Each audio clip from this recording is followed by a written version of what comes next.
Heureux de vous retrouver.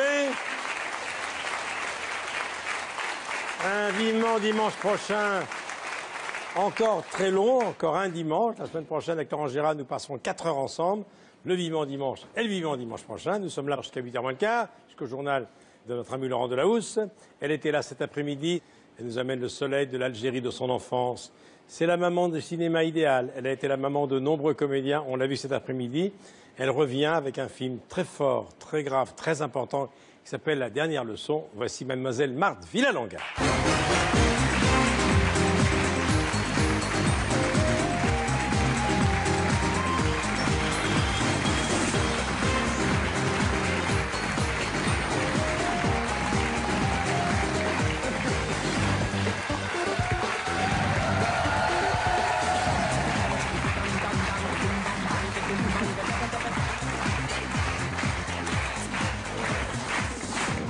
Merci.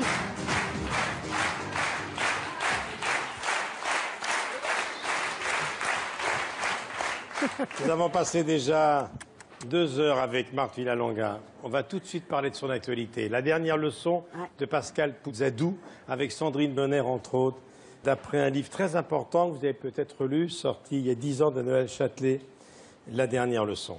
Alors, c'est un film, et Dieu sait, Marthe, on l'a vu cet après-midi, si vous avez vécu de belles aventures au théâtre et au cinéma depuis votre arrivée en métropole, dans les années 60, comme rapatrié, comme on disait à l'époque. Exact. Mais on peut dire que ce film, il va quand même marquer votre carrière à cause du sujet, qui est un sujet grave, sérieux, important, qui fait l'objet d'une loi qui est discutée en permanence depuis longtemps. C'est le droit à finir sa vie le jour et à l'heure qu'on a choisi. C'est ça le sujet du film. Oui, c'est ça. Alors Madeleine, elle a décidé, dans le film, elle a 92 ans. Dans le livre. Dans le livre, elle a 92 ans. Dans le film, c'est une jeune fille que voici.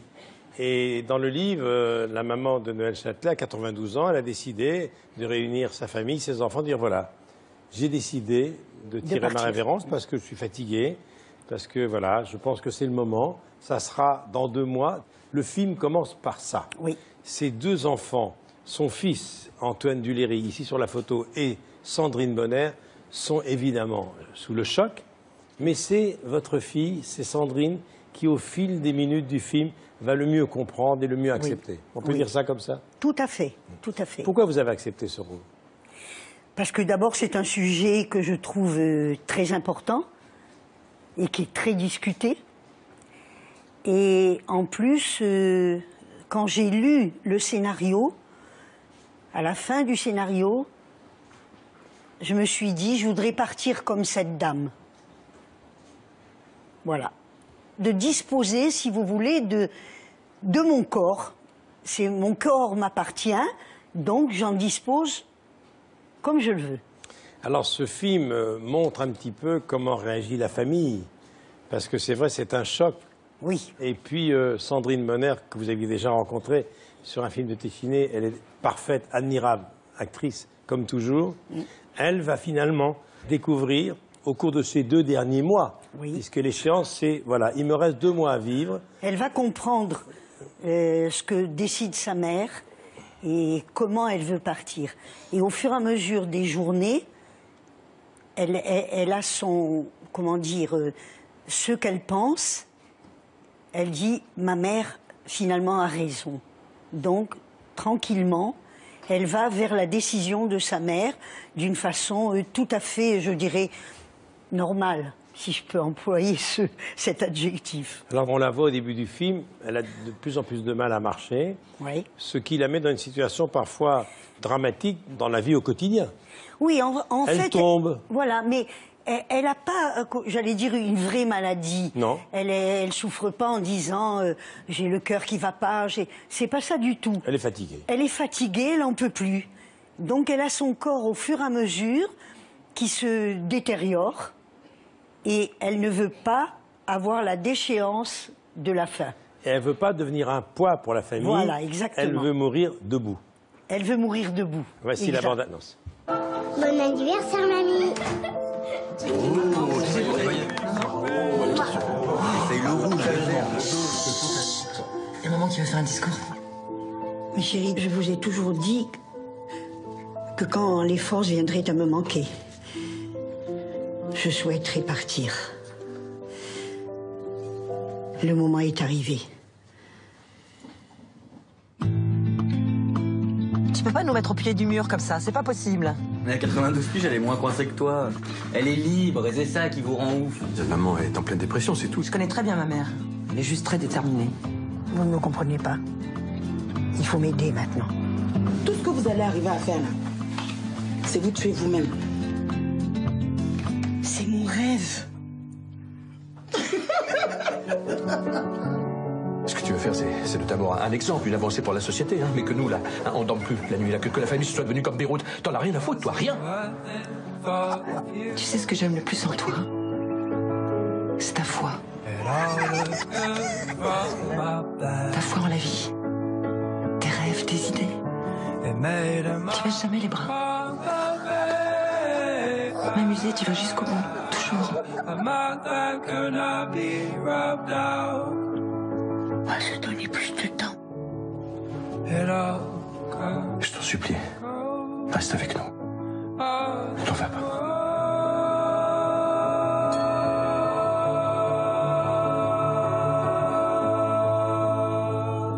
Tu me tiens bien? Ah oui, Oui. je te tiens.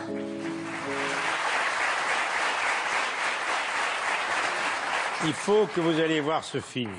Je crois que c'est une belle leçon de vie. Parce que jusqu'au bout, elle va vivre comme elle a vécu jusqu'à ce moment-là, c'est-à-dire rire, pleurer s'il y a des choses graves, mais elle vit jusqu'à la fin. Alors, c'est l'histoire de cette dame qui a tiré sa révérence à 92 ans. Alors, dans le film, je dis bien dans le film, c'est Antoine Duléry qui, lui, a du mal à Il a accepter du jusqu'au mal, bout. le fils. Et il y a aussi l'aide ménagère africaine qui est formidable, qui s'appelle Sabine Pacora. Pacora, exactement. Hein, qui lui chante des chansons. De son pays. De son pays, Des absolument. berceuses, des choses comme ça. Elles sont très, très copines toutes les deux. Alors, Antoine Duléry, Sandrine Bonner, Gilles Cohen, Grégoire Montana, Sabine Pacora. C'est un film de Pascal Pouzzadou qui sort le 4 novembre. Vous y aviez déjà réfléchi à ce sujet si grave avant d'accepter ce rôle? Non. Ben, cela dit, vous avez encore le temps d'y penser. Vous avez quel âge? 38 ans. Non mais, je peux vous dire, il y en a des femmes, ou dans cette salle, ou devant l'écran, qui voudraient vous ressembler à 83 ans. Voilà. C'est incroyable. Je mets l'envers, c'est mieux. Oui, j'ai bien. J'avais fait la conversion. Hein. Maintenant, on va accueillir quelqu'un que vous avez rencontré. Vous avez fait un petit passage dans un film qu'il a réalisé en 78, c'est Sale rêveur.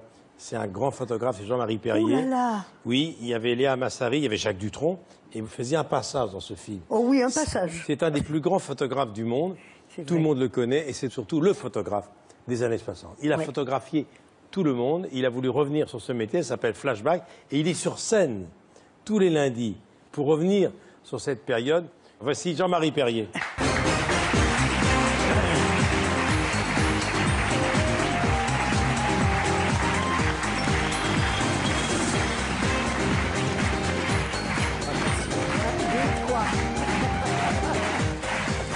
Jean-Marie Perrier. Ah, comme je suis content de te recevoir. Alors, il fallait que ça se termine comme ça, parce que depuis qu'on se connaît, je ne suis pas le seul. Qu'est-ce qu'on peut te parler de ces magnifiques photos des années 60? Tu as vu défiler tout le monde. C'était l'époque de Salut les copains, de Philippe Aki. C'est aussi pour répondre définitivement à tous ceux qui te posent des questions que tu vas sur scène. Oui, parce que c'est souvent les mêmes questions qu'on me pose, c'est vrai. c'est vrai. Donc je me suis dit, bon, bah là, autant que je raconte moi-même la vérité de ce que j'ai vécu de l'intérieur avec tous ces jeunes gens qui étaient magnifiques et que j'ai eu la chance de connaître tous au début tu vois. C'est sûr. Et alors, tu racontes avec beaucoup de franchise et d'humour les souvenirs que tu as. Alors, on va commencer par Johnny, évidemment.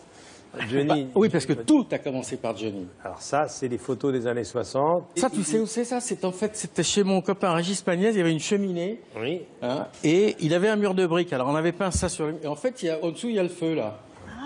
Il a quel âge, là? Ouf, 22, non? 22. Même pas. Alors, tu l'as photographié des dizaines de fois, Johnny. Oui, beaucoup, beaucoup. Je l'aimais beaucoup. Les plus photographiés, c'est lui. Sylvie? C'est Sylvie la plus photographiée de tous. De tout. Parce que elle m'a beaucoup aidé, je lui suis très reconnaissant. C'est pas tellement qu'elle aimait ça, mais elle disait il faut faire le boulot. Une des quoi. centaines de photos avec Sylvie. Ah ouais, non, mais elle était absolument Superbe. magnifique. Magnifique. Superbe. Celle qui aimait le moins ça, c'est Françoise. Bon, elle n'aimait pas se faire photographier, elle n'a jamais compris d'ailleurs pourquoi je la Alors, on photographiais s'arrête tout sur le temps. François Hardy quand même. Ah oui, arrêtons-nous. Ouais. Alors, cette photo, regardez cette photo. C'est pas Coraban, ça, Ouais, Oui. absolument. Tu racontes quand tu la vois pour la première fois. Ah oui, non, mais ça, alors là... Tu es foudroyé par sa beauté. Oui, parce que ce qui était fascinant, c'est sa mère, je me souviens, qui a ouvert la porte, et derrière, il y avait cette apparition. Et ce qui était fou, c'est qu'elle était d'une beauté incroyable, et elle ne le savait pas. Alors ça, on ne peut pas faire plus séduisant. Pour un photographe, c'est beaucoup, mais alors pour un mec, je te raconte pas. Et tous les anglo-saxons étaient fous d'elle. Ah, fou. tous les C'était chanteurs. absolument insensé. Il y a de quoi, hein? Mais d'ailleurs, en France, on la prenait pour on la regardait comme une petite chanteuse un peu triste, et là-bas, c'était une image de mode. Hein. Elle était vraiment une référence de mode, alors que elle, ça l'intéressait pas. Elle, ce qu'elle voulait, c'était écrire. Le reste... C'est l'époque où elle chante « Tous les garçons et les filles de mon âge se promènent dans la rue deux par deux » et tu t'es promené avec elle. Ah oui, beaucoup. Mais d'ailleurs, tu sais, elle est curieuse parce qu'on se souvient, on a des souvenirs différents. Souvent, elle me dit « Ah oui, mais ce que tu racontes, c'est pas exact. » Je manque un peu d'exactitude parfois, je l'admets. Mais c'est toujours vrai. Tu comprends? Peut-être pas tout à fait exact. Facile à photographier, évidemment, modèle parfait. Ah, une beauté... On pouvait la mettre n'importe où, c'était beau. Alors, puisqu'on parle de beauté, Oui. la beauté d'Alain Delon.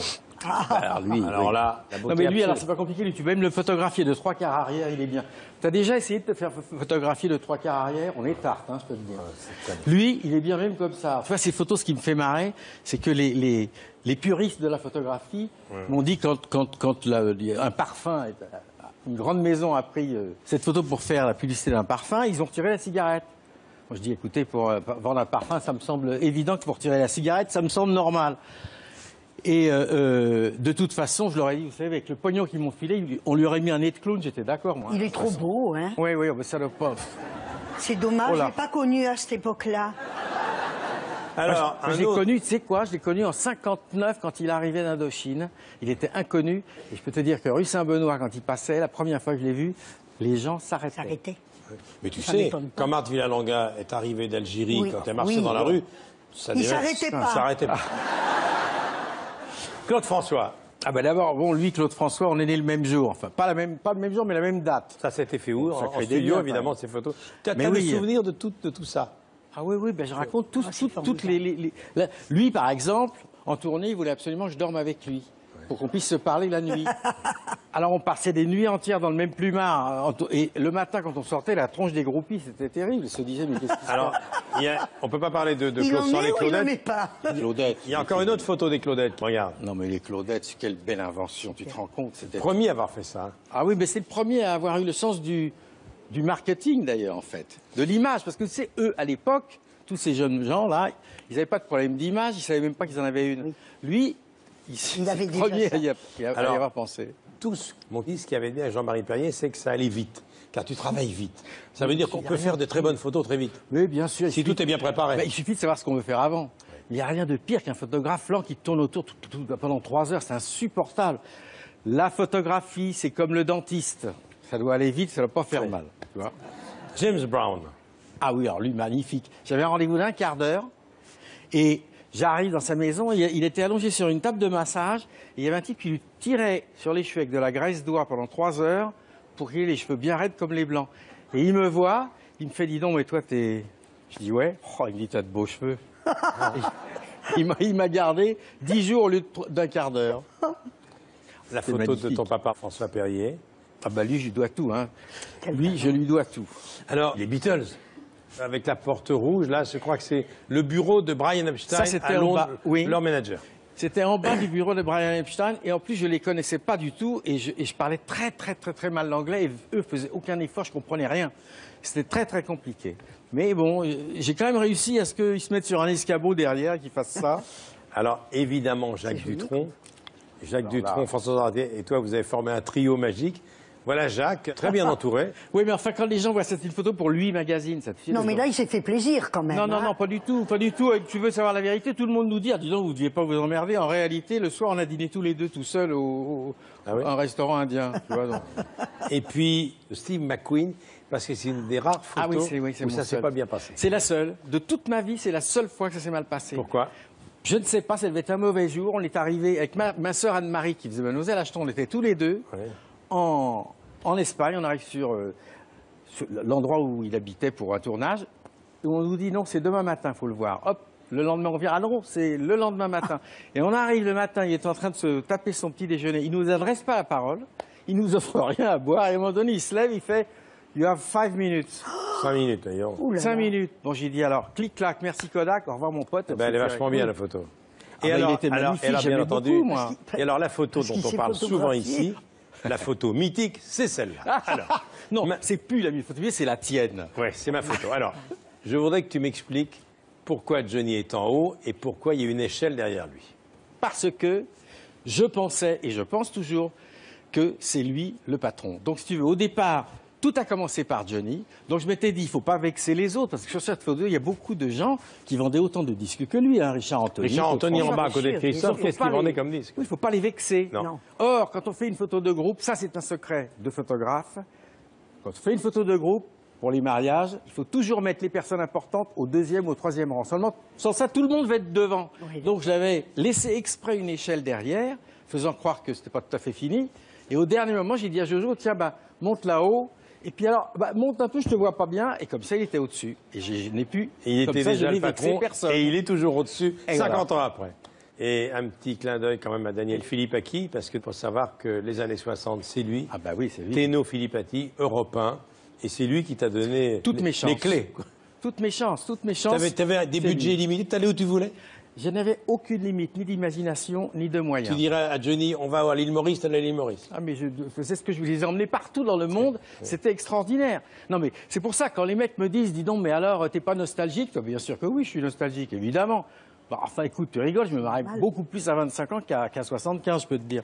Ah non, vraiment, parce que moi, j'aime pas du tout ça. Moi. Pardon, mais moi, j'ai horreur d'être vieux, hein, je te signale. Ça m'intéresse pas du tout. Et alors, ce qui est formidable, c'est qu'il n'y avait pas plus parisien que Jean-Marie. Et maintenant, tu habites où? Ah, j'habite à Villeneuve d'Aveyron. Ça sera bientôt le centre du monde, vous verrez. Dans l'Aveyron, pas loin de Rodez. Ah, c'est magnifique. T'es heureux là-bas? Mais comment? Tu fais ton marché? Il n'y a que des gens normaux.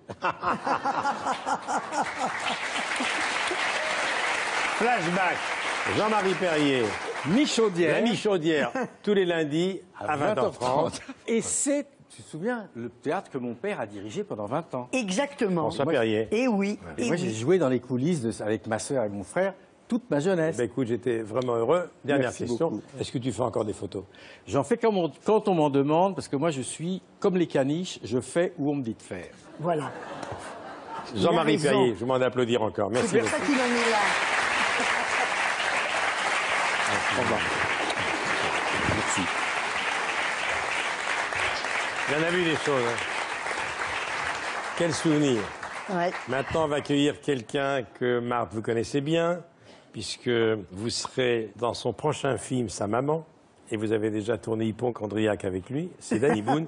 Encore un fils que je ne connaissais Et pas. vous savez comment je l'ai connu, Danny? J'étais en tournée à Bruxelles, et à 9h du matin, le téléphone sonne. Je me dis, oh là là, c'est quelqu'un qui s'est trompé de chambre. Pas du tout, c'était Danny. Et il me dit, voilà, excusez-moi, je sais que vous êtes en tournée, je voudrais vous demander quelque chose. Je dis, oui, demandez-moi. Il me dit, voilà, je suis en train de tourner un film, et j'aimerais tellement que vous soyez dans le film. Et malheureusement, peut-être que vous allez refuser, il n'y a qu'une phrase. J'ai écouté, au moins, on va se connaître. Mieux que par téléphone. Donc, je fais le film. Et alors là où je suis restée vraiment incroyable, c'est que quand j'ai vu l'affiche du film, et j'ai vu en bas Avec la participation de Marc Villalonga. Et j'ai dit, mais j'ai rien fait, il est fou. Il y a des gens qui vont venir parce qu'ils vont dire, ah ben, elle est aussi dans le film, on va rire. Pas du tout. Oui, Voilà. mais vous avez sympathisé. Oui, c'est vrai. Alors Danny, il vient comme acteur. Il a été dirigé par Julie Delpy. Elle est dans son film avec Danny Boone et avec Vincent Lacoste. Ça s'appelle Lolo. Les voici tous les trois.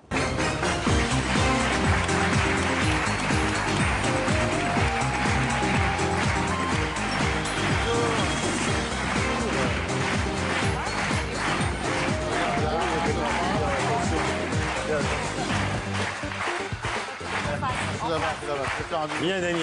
Installez-vous, Julie. Ah oui, je m'installe au milieu. Et Vincent. Ouais. Bienvenue. Ça va mon petit Danny? Ça va et toi? Bonjour. Bien. Bisous. Et Alors- Marthe a menti. Hein. On était dans les coulisses, j'ai entendu l'anecdote de la rencontre. Et elle a menti. Hein. J'ai dit, est-ce que vous voulez bien jouer dans mon film? Après, elle a dit, rejoignez-moi dans ma chambre. Ça y est, on est découvert. Ben oui, mais Marthe. Voilà. C'est pour Fais ça que tu as mis, attention, hein. avec la participation dans ma chambre, De Marc Villalonga. Je vais donner la parole à Julie Delpy. Parfois, le bonheur ne tient qu'à un fils. Dans ce film, Oui. c'est une comédie fort drôle, décapante. Votre fils, il est à votre droite ici, c'est Lolo. C'est Lolo. C'est Vincent Exactement. Lacoste. Vincent. Il est le fil rouge de votre film. Hein.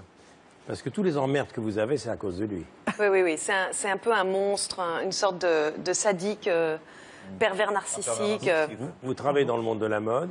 Ouais. Vous êtes folle de votre fils qui se permet tout. Vous lui laissez se permettre tout, d'ailleurs. Ça veut dire qu'il, non seulement il vous perturbe au quotidien, mais dès qu'un homme s'approche de vous, il vous casse tous vos coups.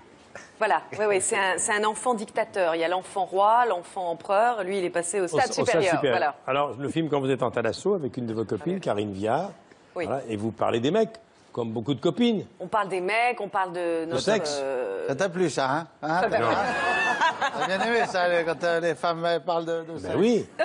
Et là, Moi aussi, j'ai bien aimé. oui, Hein, et là, C'est pour ça qu'il a dit oui, d'ailleurs. vous rencontrez ce jeune homme. Et qu'est-ce que c'est que ce type que vous trouvez évidemment un plouc, un ringard? Et finalement, ce mec, Bah, il est vous- gentil, vous allez lui il trouver baisse beaucoup bien. de charme. Ça fait quand même deux choses très importantes dans la vie. Vous lui trouvez du charme. Deux univers totalement décalés. Oui, moi j'aime beaucoup les films de Julie. J'adore son univers depuis toujours. Elle fait des films très différents. Elle a une très belle écriture. Elle a un monde à elle, quoi. Et voilà, c'était intéressant de jouer effectivement. Quand elle m'a appelé pour me proposer un rôle, j'ai fait. Elle m'a dit c'est un plouc. J'ai fait.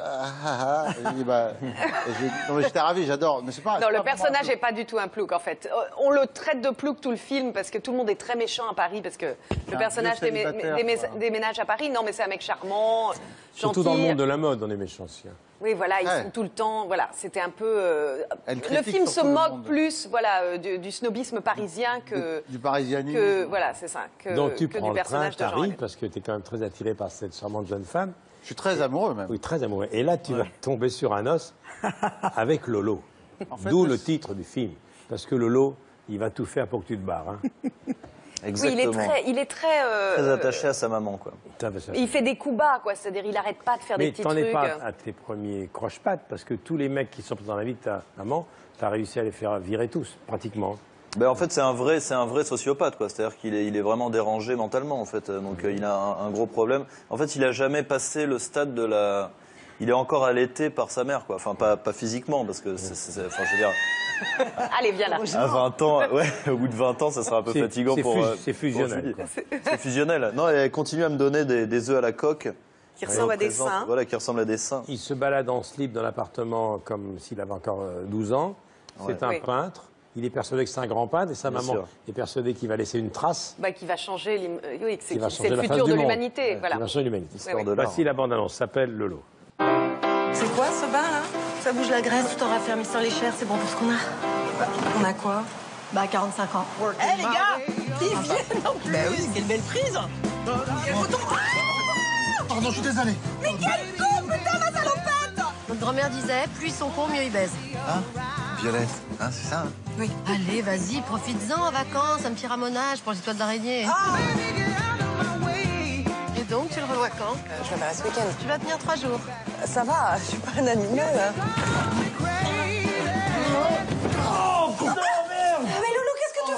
télé, elle est plus dans ma chambre. Éloi, mon fils. C'est Lolo. Jean-René, très content de vous rencontrer. Jean-René? Oui.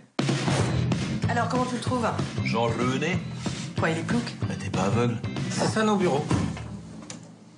Bon, c'est temporaire, mais il faut dire qu'ils nous ont gâtés, hein, c'est spacieux. C'est quoi toutes ces peintures là par terre? T'inquiète, j'ai la situation en main. J'aime bien l'oiseau dans le ciel là, c'est magnifique. Non, c'est une tâche. Je sais que je suis pas très objective, mais mon fils, c'est le futur de l'humanité.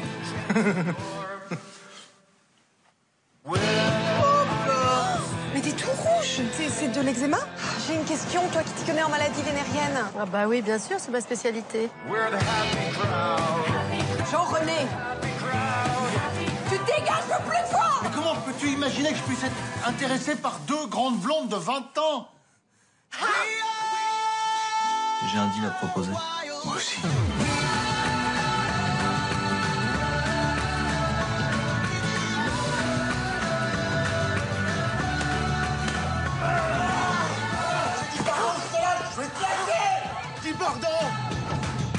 J'aimerais tellement que tu rencontres un mec bien.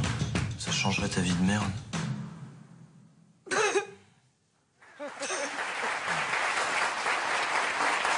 Si vous êtes un garçon fou de votre maman, qui est une femme célibataire, et que vous voulez absolument écarter d'elle tous les mecs qui l'approchent, on va vous donner une liste de choses qu'il faut faire.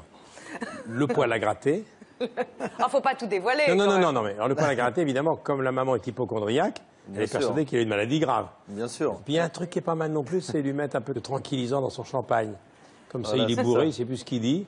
Comme ça, il devient complètement fou. Mais il va quand même, je ne vais pas raconter la fin, mais il ne va pas se laisser faire. Il va se révolter. Ben, le personnage de Danny est un personnage qui est très tendre, qui voit toujours les gens qui voient toujours le verre à moitié plein. Oui. Voilà, il y a des gens comme ça. Moi, je suis pas du tout comme ça, mais il y a des gens qui sont optimistes et positifs, et donc ils voient pas au début les manigances de mon fils, parce que mon fils c'est Machiavel vraiment dans le film, mais Machiavel un peu drôle quoi, enfin une version comique quoi. Et donc voilà, c'est mais éventuellement il se réveille quoi. Il est pas complètement naïf. Il se rend compte qu'au bout d'un moment il y a un problème quoi. Vous le connaissiez depuis longtemps, Danny? Ben, moi, en fait, la première fois que j'ai vu Danny dans un film, c'était un film de Patrice Lecomte. Ah, c'était pas le porno. Ah, oui, non. Non, dans tes rêves. Ouais. Non, c'était un film avec Patrice Lecomte. Et, enfin, que Patrice Lecomte avait fait. Voilà, mon meilleur ami. Daniel Auteuil. Voilà, ma maman jouait sa maman. Et j'avais beaucoup aimé ce film et j'avais beaucoup aimé Danny dedans. Et en fait, j'avais gardé ce souvenir de Danny, ce personnage, etc. Et donc, quand j'ai écrit le scénario, j'ai pensé à lui tout de suite. J'ai appelé mon producteur qui a appelé son agent, qui a dit non, il est trop occupé, il est trop cher pour toi. Et c'était la période des soldes. Et donc... Les acteurs.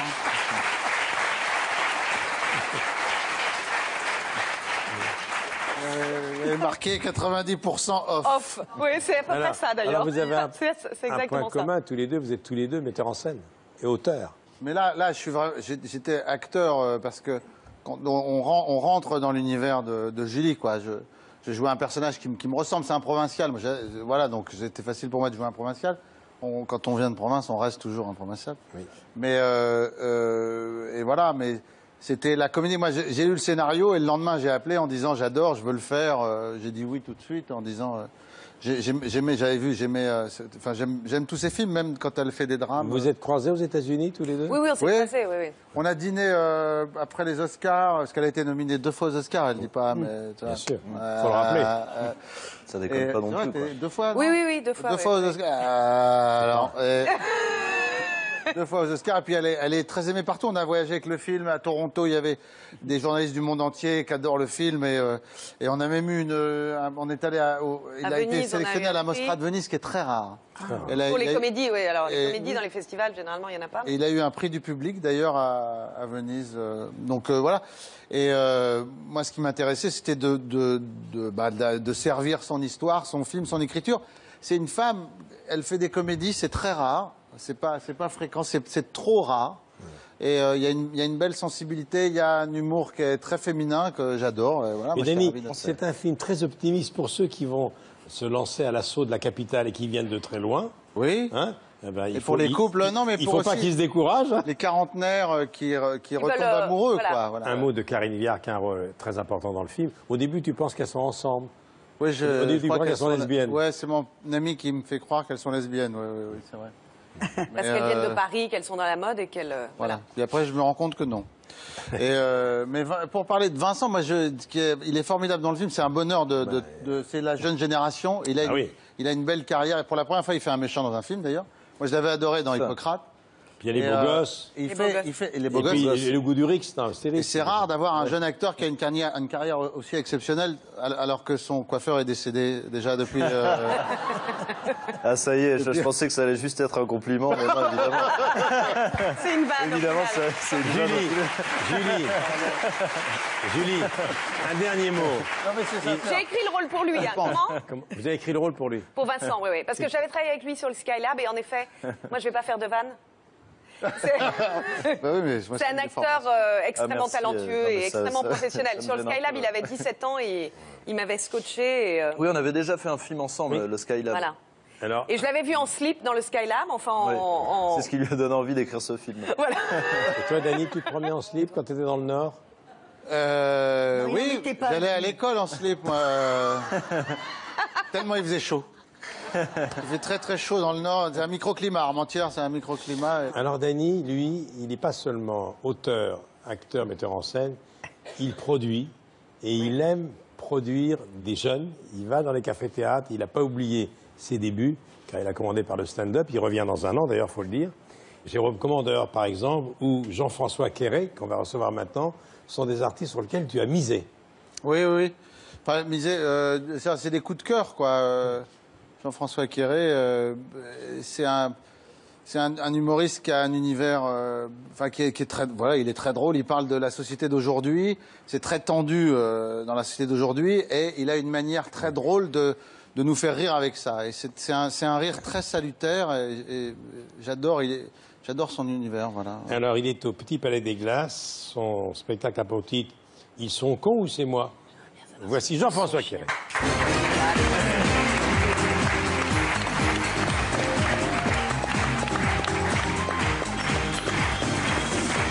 Alors, Jean-François Quéré, en tant qu'ancien enseignant, vous avez envie d'envoyer un message à vos collègues. Ben oui, parce que j'ai vu la une du Parisien cette semaine.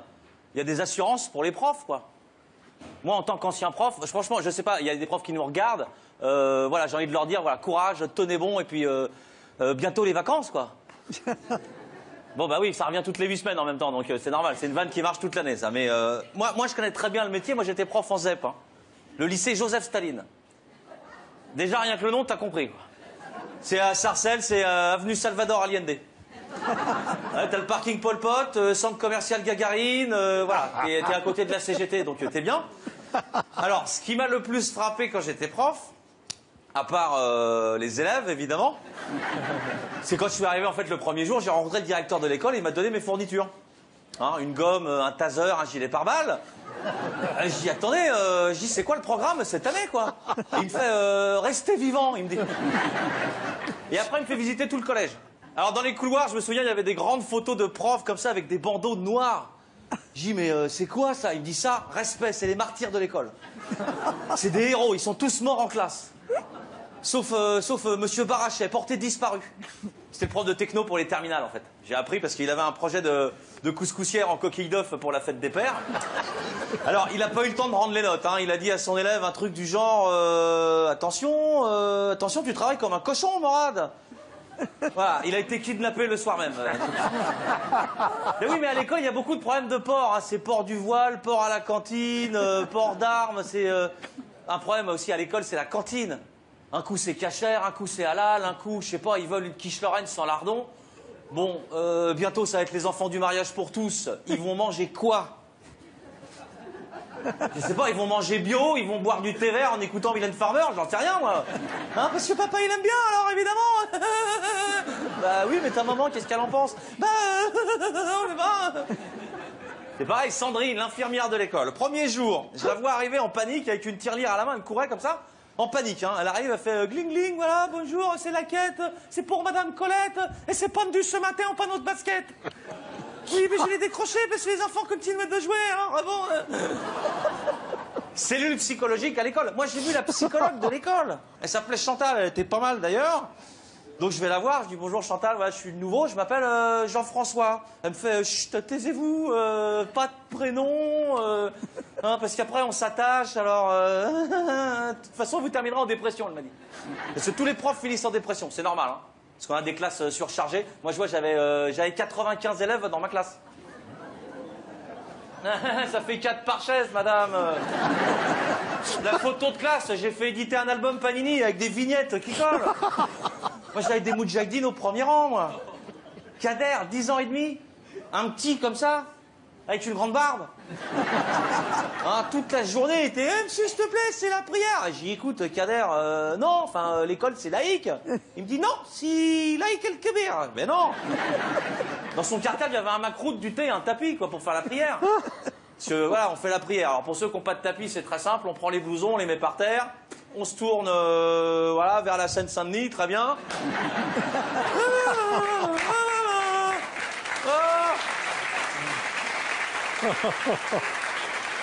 J'avais David, Moshe, parce que j'en avais 2 au fond de la classe, et j'avais mis un mur avec des barbelés, ils étaient plus tranquilles. Et pareil, ils voulaient faire la prière. Je dis, les mecs, si c'est ça, on va pas s'en sortir, quoi. Donc tout le monde, carnet de correspondante, page centrale, contre le mur. Laïcité, hein, c'est pareil. J'avais un petit, il était tout le temps debout. Je dis, mais Damien, mais assieds-toi, quoi. Il me dit, non, je peux pas, parce qu'hier, j'étais au catéchisme, alors bon... bah oui. Laïcité, messieurs, dames, laïcité. Hein, c'est liberté, égalité et faites pas chier. Voilà, c'est ça. Jean-François Quéret. C'est bien. Bonsoir. Bonsoir Jean-François. Bonsoir. Je comprends, Dany. Pourquoi tu as eu un coup de cœur, un coup de foot. Évidemment, oui, tu l'as vu souvent, évidemment. Ben oui, en plus, il est drôle, il a la vis comica, il est généreux sur scène, et il tape sur tout le monde. Et il fait ça à merveille, et voilà. Et au Ça début, fait rire. Et tout passe. C'est tout ce que vous oui, ça aimez, passe. Marc. Mais oui, mais c'est il y va à formidable. fond, et il a raison d'y aller à fond, et son spectacle au Petit Palais des Glaces est très drôle, et voilà. Ça aurait pu s'appeler à fond, d'ailleurs. Oui. Mais bon, c'est Mais ils sont cons, c'est moi, voilà, c'est un très bon. Il dit des choses très philosophiques, d'ailleurs. Mais c'est sur la société, donc quand on est pris par pour des cons, par des hommes politiques, ben voilà. Dites-moi, Jean-François, vos études, Sciences Po, professeur agrégé? Non, je suis abrégé, moi. Abrégé. Oui, parce qu'en fait, je suis allé 1 heure en cours, j'ai vu que ce serait casse-couille, je suis parti, quoi. J'ai abrégé, en fait. Qui est Jean-François Quéret? Comment vous définiriez Jean-François Quéret? Un artiste généreux. Je suis un artiste généreux, je suis comme ça, je vais pas me refaire. Hein. Il faut Parce que, pas. comme je dis, c'est qui suis-je pour me juger, quoi. Allez C'est l'applaudir. exactement Jean-François ça. Quéret, au Petit Palais des Glaces. Il fait pas seulement du stand-up, il commence à tourner des films. Oui, ouais, je l'avais vu dans un film, d'ailleurs, la première fois, à l'Alpe c'était d'Huez. de Manu Payet. De Manu Payet, où j'étais président du jury. Voilà.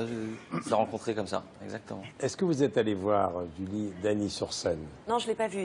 Il fait Alors, dans un an, c'est ça? Pour ses 25 ans de scène. Je vais venir te voir. voilà, il sera à l'Olympia à partir du 9 novembre 2016. Mise en scène par Isabelle Nanty. 25 ans de scène déjà. Oui, 25 ans, et je fais un nouveau spectacle, et ça fait 5 ans que je suis pas monté sur scène. Ça fera 5 ans que je ne serai pas monté sur scène. L'année prochaine. Et oui, c'est important de revenir à la source, quoi. J'ai commencé dans la rue, en faisant du mime automate, du clown, de la guitare. Et j'aime le musical, quoi. Donc c'est mes racines, quoi, ma colonne vertébrale. Et, voilà. Merci à tous. Merci beaucoup, Julie Merci. Delpy. Allez vous marrer, vous allez beaucoup rire. Merci beaucoup. Merci beaucoup. Allez applaudir le film de Julie Delpy. Lolo. Merci beaucoup. Merci. On part par là, hein, c'est ça. Merci, au revoir. Merci beaucoup. Au revoir. Ça donne envie de voir le film. Ça donne envie, hein? Mais oui, ça donne envie. Ah oui, complètement. Alors, puisque c'est une maman qui est folle de son garçon, hein, qui est fusionnelle, vous, on l'a vu cet après-midi, vous avez toujours joué des rôles de mère et de mère juive. Oui. Vous n'êtes ni juive et vous n'avez pas d'enfant. Non. C'est extraordinaire. Ni mère, ni juive. Et puis- Et j'ai joué que ça. Que ça. Maintenant, on va accueillir un duo tout à fait étonnant qui joue le poisson belge à la Pépinière Opéra.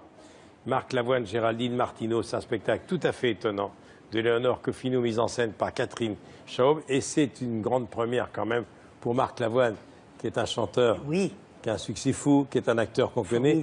Voici Marc Lavoine, Géraldine Martineau.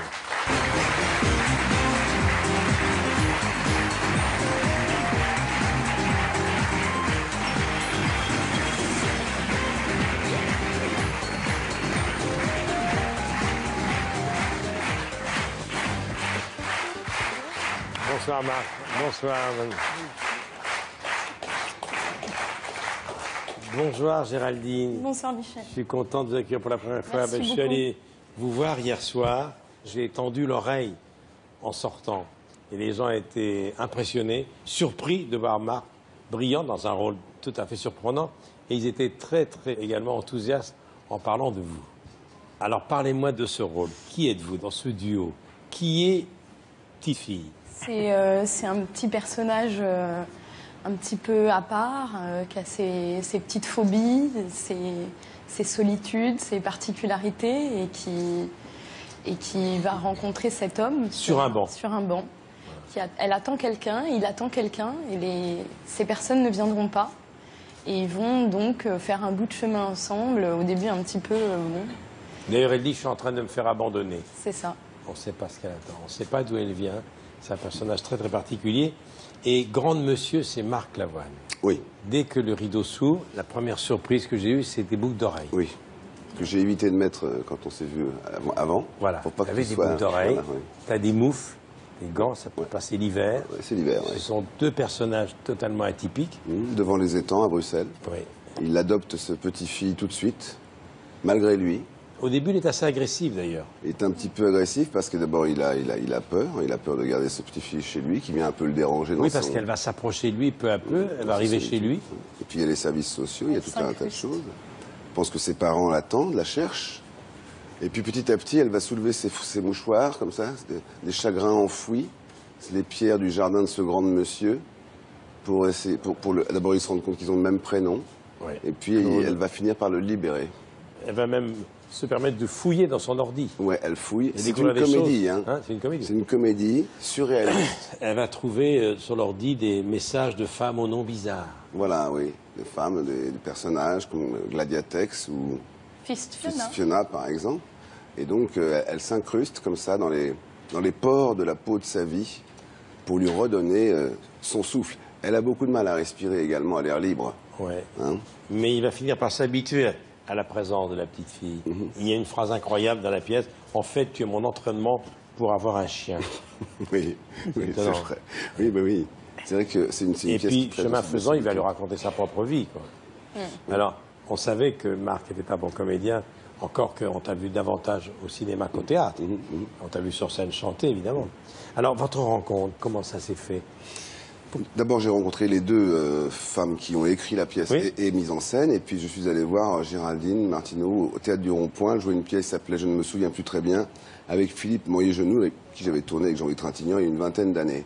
Et j'ai été époustouflé par la prestation de cette comédienne, si bien que j'ai demandé à ma fille, qui veut faire ce métier, de revenir le lendemain la voir. Et puis, je suis retourné la voir dans une pièce qui s'appelait Sirène. J'avais un peu honte de ne pas la connaître. Elle est vraiment éblouissante. Et puis, donc, ça a été pour moi le déclic définitif d'aller me jeter dans cette aventure du poisson belge. Alors, on ne peut pas dire que vous êtes très grande. Non.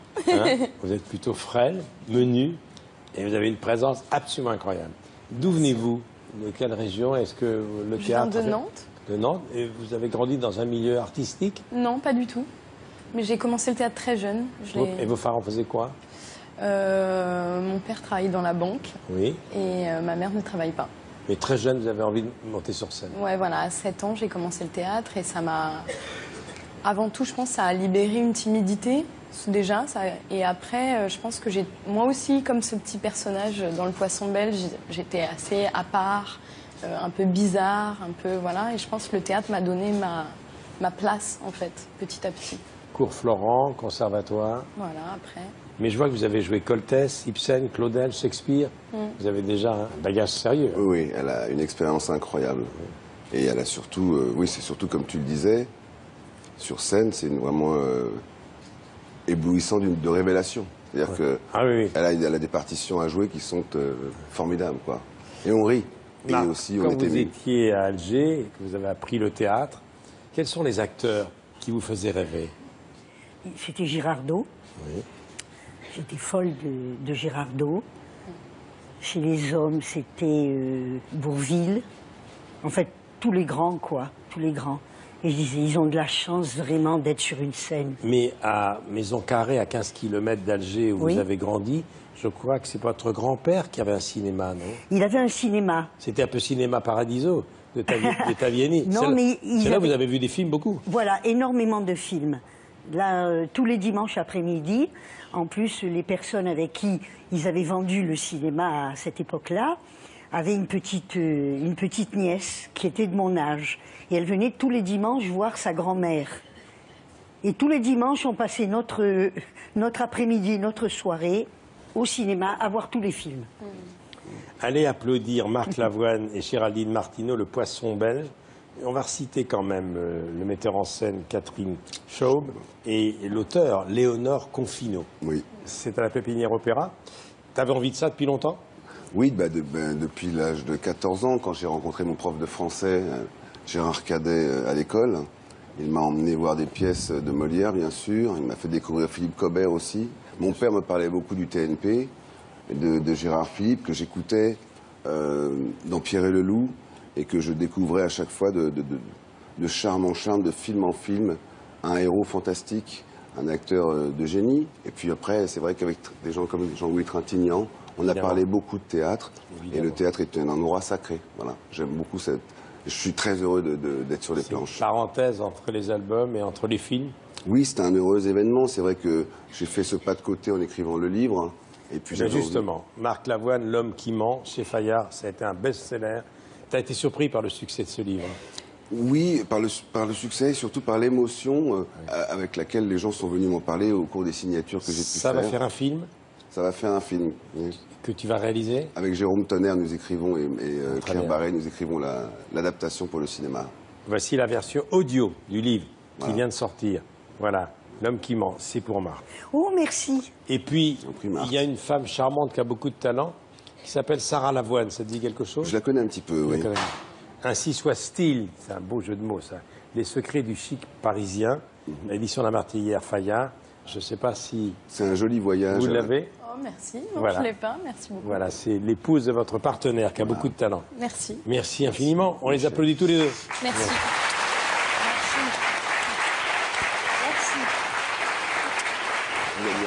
J'ai venu vous voir. Belle voix. Merci beaucoup. Salut, merci d'être là. Salut, Pascal. Au revoir, portez-vous bien. Merci. Allez-y. Alors maintenant, on va parler d'un film, un film choc, qui avait beaucoup secoué d'ailleurs le jury du Festival de Cannes, puisqu'Emmanuel Berco, qui est une des protagonistes avec Vincent Cassel de ce film de Maïwen, qui s'appelle Mon Roi, Emmanuel Berco a eu le prix d'interprétation à Cannes. C'est pas rien dans la carrière Oui, c'est pas rien. Ça, c'est un film qui sort mercredi. Je peux vous dire que quand vous sortez de la salle, vous gambergez. hein. D'accord. Voilà, c'est une histoire d'amour houleuse. Le mot est faible. Mhm. Et l'interprétation d'Emmanuel Berco et de Vincent Cassel est tout simplement magnifique. Il n'y a pas d'autre mot, prodigieux. Ils sont là tous les deux.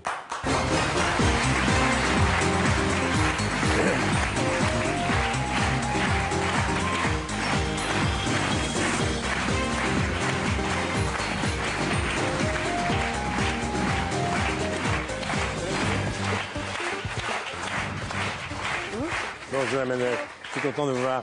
Salut Vincent. Bonjour, enchanté. Merci d'être là. Bonjour. Bonjour, messieurs, dames. Bonjour. Alors, Emmanuel Berco, Vincent Cassel, dans Mon Roi, vous avez le prix d'interprétation, donc je ne vais pas vous redire ce que tout le monde a dit de vous au Festival de Cannes. Ça a dû vous faire très plaisir et vous bouleverser, parce qu'un prix d'interprétation à Cannes, c'est pas rien. Alors, qui est Tony? Tony, elle est avocate, mais c'est surtout une grande amoureuse et qui va se battre pour conserver son couple avec un homme dont elle est folle amoureuse, mais qui n'est pas fait pour elle. C'est Giorgio. Giorgio, qu'est-ce qu'il fait dans la vie de Giorgio? Parce qu'au début du film, on ne sait pas. Puis au fil du film, on s'aperçoit qu'il y a des ondes d'ombre connaît toute une partie de sa vie qu'elle connaît pas. C'est-à-dire il est restaurateur, il a du fric un peu dans des boîtes. C'est un mec qui jongle un peu. En fait, on dirait qu'il a du blé, mais en fait, il n'a pas vraiment grand-chose qui lui appartient pour de bon. Ouais. C'est un mec moderne. Cette rencontre se fait la nuit dans une boîte. Ils vont s'aimer très fort, au point d'avoir envie d'avoir un enfant. Et puis les ennuis vont commencer. Pourquoi ça commence à péter entre eux? Ça commence à péter entre eux, justement, pas parce qu'il n'y a pas assez d'amour, c'est parce que c'est un amour qui est toxique, c'est-à-dire c'est deux personnes qui s'aiment et qui n'arrivent pas à se rendre heureux, qui n'arrivent pas à vivre ensemble. Et c'est la tragédie que raconte le film, en étant également aussi très drôle, parce que le personnage de Giorgio est un personnage flamboyant ou en parce couleur. qu'il vous fait beaucoup rire. Oui, bah, il vous fait beaucoup c'est comme marrer. ça qui me tient. Et même quand ils sont séparés, il l'a fait encore rire et ils ont énormément de mal en fait à se défaire l'un de l'autre et à se libérer. On va voir la bande-annonce. Regardez.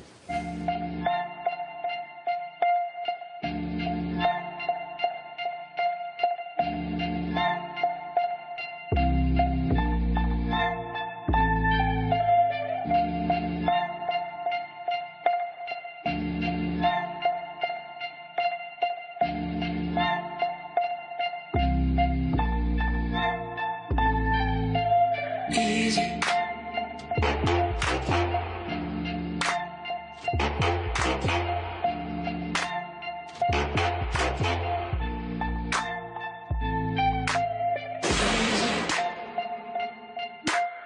Easy. You break the bridles you make, losing control. Easy. Easy. Crush what you're holding so you be alone.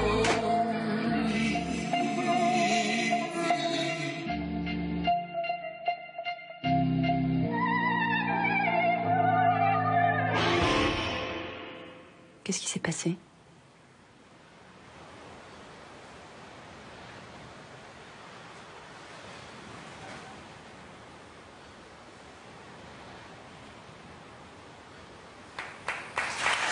Mon roi, film important qui sort mercredi. On va citer également Louis Garrel, et puis Isid Lebesco, Patrick Rénal, entre autres. Emmanuel Berco, est-ce que c'est très différent des autres films que vous avez tournés? Parce que là, il y a des scènes très impressionnantes. Bah déjà, j'avais jamais eu l'occasion d'interpréter un si beau rôle, un tel personnage. Donc, non, c'était une expérience assez unique. Aussi parce que Maïwenn a une façon très particulière de travailler. Maïwenn est quelqu'un de très entier, très, très habité par les films qu'elle fait. Et en fait, ça nous demande à nous aussi de nous donner entièrement. Donc, c'est ça qu'elle arrive à obtenir de nous. Et Vincent comme moi, je pense qu'on a donné tout ce qu'on pouvait. C'est un film particulier, à part celui-là? Oui, parce que sinon, si on fait des films qui sont pas à part, c'est qu'on va cachetonner.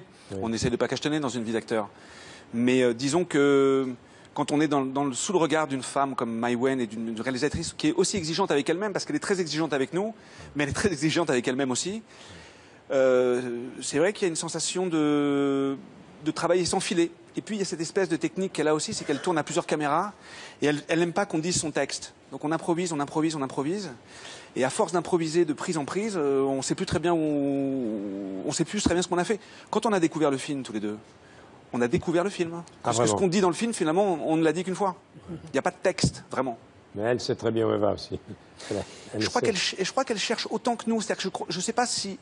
Elle, il faut que ça sonne juste et qu'elle a une sensation d'accident et de réalisme. Mais après, ce que va devenir le film au montage, je crois qu'elle n'en était pas complètement sûre pendant le tournage. Et alors, quand l'enfant naît, c'est là justement où il commence à prendre ses distances. C'est là où la mécanique commence à se détraquer. Hein. C'est là où la mécanique commence à détraquer parce que je pense qu'ils ne cherchent pas les mêmes choses. Elle, c'est une idéaliste. Elle veut former une famille, elle veut vivre avec le père de son enfant. Et lui, il aime cette femme, et évidemment, il aime son enfant, mais il a besoin d'une liberté qui fait qu'il n'est pas adapté à une vie familiale traditionnelle, disons. On demande souvent aux acteurs, est-ce que vous êtes sortis intact de ce film, etc. Vous êtes sorti vraiment intact de ce film? Ah, je suis sortie intacte, je suis sortie plus riche que je ne l'étais avant. Et puis, on a quand même beaucoup ri aussi sur ce film, par chance. Vincent est quelqu'un de très très drôle, donc j'ai surtout des souvenirs d'avoir beaucoup ri. Après, ça reste, enfin, on joue, donc on s'amuse même quand on joue à souffrir. En tout cas, les comédiens qui veulent faire ce métier, qui vont vous voir, ils vont se dire qu'ils ont du chemin encore à parcourir. C'est vraiment exceptionnel ce que vous faites tous les deux. Ça s'appelle Mon Roi, c'est un événement. Voilà, et je vous félicite encore pour votre prix d'interprétation à Cannes. Merci. Parce qu'il n'y a pas beaucoup de Françaises qui l'ont eu. Merci Vincent, merci beaucoup. Ciao. Salut Vincent. Au revoir. Au revoir. C'était court, hein, mais enchanté. Merci. Au revoir. Au revoir. Au revoir. Alors maintenant, on va rester dans votre univers. Oui. Le rigolo ou l'autre? On va parler du monde des agents. Ah. C'est l'événement de cette semaine sur France 2. C'est vrai. 2 épisodes sont passés la semaine dernière, le 3 et le 4 arrivent. Vous, dans votre génération, et moi dans la mienne, on disait impresario. Impresario, C'est ça. effectivement. Vous avez eu un impresario à vos débuts? Oui, j'ai eu la chance de débuter avec Madame Olga Horstig. Oh là là.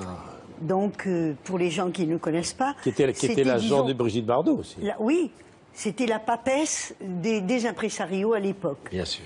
Et j'avais des camarades qui travaillaient dans son bureau, qui tapaient à la machine, qui faisaient le courrier. Et puis un jour, il y en a un, pour ne pas le citer, Guy Bonnet, lui a dit, vous savez, elle commence à travailler, mais je crois qu'elle a un tempérament. Alors il a dit, oh ben, elle a dit, faites-la venir. Et donc je suis allée avec elle. Elle m'a dit, ben, si vous êtes d'accord, je vous prends. Ah, je lui ai dit, oui, madame, oui, bien sûr. Et à ce moment-là, elle m'a trouvé des petites choses, comme ça. Et elle ne m'a jamais pris d'argent. Ben oui, parce que d'abord, j'en avais pas. Et puis, comme je débutais, on était très peu payés. Elle a dit, non, non, non, ça va. Elle a eu confiance en moi, voilà. Et maintenant, vous avez un agent. Maintenant, j'ai un agent. C'est toujours 10% le tarif? Je crois que oui. C'est le titre de la série. J'en sais rien. À l'origine de cette série, il y a évidemment celui qui connaît le mieux ce métier, c'est Dominique Besnéard. Oui. Et puis Cédric Clapiche. C'est l'histoire de 4 agents que vous connaissez, puisque vous avez, je suis sûr, vu déjà mercredi dernier les 2 premiers épisodes. Camille Cotin joue un agent. Il y a Liliane Revers, Grégory Montel, Thibaut de Montalembert. Ils sont là tous les 4 avec Dominique Besnéard. 10%.